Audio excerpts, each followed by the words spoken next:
John Beltran and Dave Urick back at Beet Digger Stadium, along with the G-Man, Grayson Simmons, as the Beet Diggers score on their first drive. 8 plays, 75 yards in 4 minutes and 2 seconds. C.J. Kukas from 38 yards away.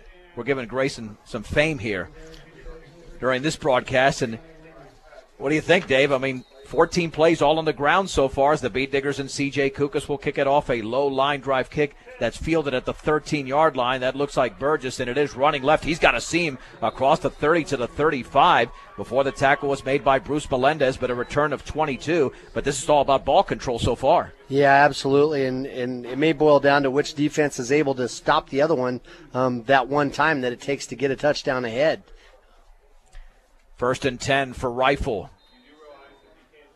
They've got the ball at the 35-yard line, and they've basically been operating out of a no-huddle offense so far in this game, committed to serving those in production ag. Premier Farm Credit is the gold standard in ag lending. In the backfield is Caleb Leonard. It was Ty Leonard who scored the touchdown, and James Martinez. First down, shotgun, back to throw. Burgess over the middle of that pass is incomplete. A diving attempt at the 41-yard line, well defended by Derek Lynch and Bruce Melendez, as it was Cody Beauford. That's what I have here, a freshman as the intended receiver. You know, he was open. It was just the ball was thrown a little bit low and hit the ground before it got to him. Dave, I'm surprised they even went to the air when you run too. the football that well on your first drive. But, you know, Rifle probably wanted to open up a little bit more. 2nd down and 10. 2 receivers to the right. The handoff right off left tackle to Martinez. Breaks out of a tackle across the 40 to the 43. Kyle Hefner makes the tackle, but it's a gain of close to 8 for James Martinez. And let's see, they'll give him 7 on the play. 3rd and a short 3.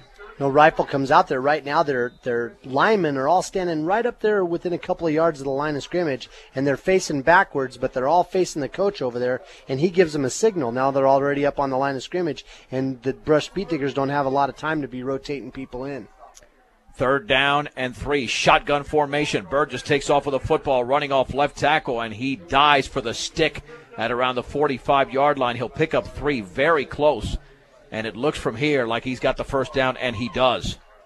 You know, after they threw the ball that very first time, I thought, or maybe, you know, because we were talking about, you know, it might be a race to see who scores first. I was kind of thinking, well, maybe it was going to be a race to see which team got out of their rhythm first, and I thought Rifle was taking themselves out of their rhythm. But obviously they're awful confident in their running game, and they were willing to take that chance because they just knew they were going to be able to pound that ball 10 yards in 2 plays. Well, no problem being a one-dimensional offense. If that dimension is strong, shotgun formation, handoff to Ty Leonard, hit at the line of scrimmage, but he continues to bull his way, and he might have gotten a couple of yards out of that. The Beet Diggers were there to make the tackle, and Connor Weiser was in on the hit, but it's a gain of 2 by Ty Leonard, the man who scored on the 47-yard run on Rifle's first drive, 2nd down and 8.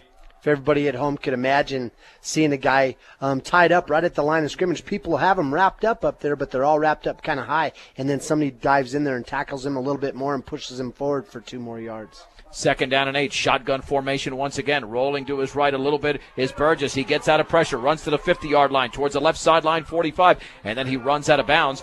Chased out of bounds by Bruce Melendez, but he gets to the 45 of Brush, a gain of 8, and that is going to be another Rifle first down. Brush had a lot of pressure up the middle. French was putting a ton of pressure and kind of forced Burgess out of the pocket. But unfortunately, we didn't have any defensive ends that were out there with containment, and they weren't able to corral him and help when the support arrived. 3:21 to go in the opening quarter from Beet Digger Stadium. Brush and Rifle are deadlocked at 7. 1st and 10 for the Bears. Just inside the Brush 45-yard line. The handoff to Martinez, running left side, a big hole. First down across the 35 to the 34. And this Rifle running attack has been solid. That's a gain of 10. 28 yards now for Martinez on 4 carries. I'll tell you, Dave, Holy Family was a bigger team, but they didn't have close to this success that Rifles had, at least in the first half. I don't think they had anywhere close to this much speed. No, all that's the guys true. that are touching the ball, boy, they're out of that backfield like a rock coming out of a slingshot. And they've got the football at the Brush 34-yard line as we approach the 3-minute mark of the opening quarter. Every Rifle play, with the exception of maybe a couple on the ground, have been very successful. Yep. Again, the linemen everybody's looking over at the sideline as their coach uses hand signals to get the play into the game. At the Bead Digger 34, 1st and 10, again out of a shotgun. Burgess, option left, will pitch it to Ty Leonard, and he's met, and he breaks a tackle. Derek Lynch had him along the sideline at the 35-yard line, but broke out of that towards the 30, and he gets inside the 30 to around the 28-yard line. Let's see where they spotted along the far sideline, maybe the 27. That's going to be a gain of 7, 2nd down and 3, and in that case, a Bead Digger was there to make the play. Yeah, Lynch definitely did a good job of making the read. He did a good job of flying up there, but Leonard was able to lower his shoulder, and then Lynch wasn't able to get down and tackle him around the knees or ankles. So just not tackling low enough is what cost him that one. 2nd down and 3 to go from the rifle, from the brush 27. Again, option left by Burgess. He pitches it to Martinez along the left sideline. He's knocked out of bounds, but it looks like he's got a 1st down inside the 25. And do we have a late flag? We do have a flag, and that'll be a hold against Rifle. Let's see how far they mark it off. If it was downfield, it might amount to maybe a little bit less than a 10-yard penalty. Now, this has been a well-played game so far with very few penalties being committed, and that will amount to a 10-yard penalty.